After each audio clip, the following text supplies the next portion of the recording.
Tyda nature క్యాంప్కి స్వాగతం, సుస్వాగతం. ఇది అరకు లోయ నుండి 40 కిలోమీటర్ల దూరంలో ఉంది. ఈ ప్రదేశం ప్రకృతి ప్రేమికులకు ఓ స్వర్గధామం. దీనిని జింగిల్ బెల్స్ క్యాంప్ అని కూడా పిలుస్తారు.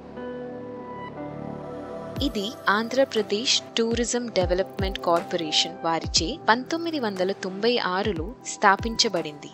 ఇక్కడ మీరు నగర జీవితానికి దూరంగా ప్రశాంతమైన సమయాన్ని గడపవచ్చు. టైడా నేచర్ క్యాంప్ మీకోసం ప్రత్యేకమైన వసతి సౌకర్యాలను అందిస్తుంది మరియు మీ పిల్లల కోసం ప్రత్యేకమైన ఆట స్థలం కేటాయించబడి ఉన్నది. ప్రతి వసతిలో ఆధునిక సౌకర్యాలను అందిస్తూ ప్రకృతి ఒడిలో సందర్శకుల సౌకర్యం కోసం ఆలోచనాత్మకంగా రూపొందించబడింది. ప్రకృతి ప్రేమికులకు టైడా నేచర్ క్యాంప్ ఒక ప్రదేశం మాత్రమే కాదు, ఇది ప్రకృతితో మమేకమయ్యే అనుభవం. ప్రశాంతతను స్వీకరించడానికి సిద్ధంగా ఉన్నవారికి మేము ఆహ్వానాన్ని అందిస్తాము.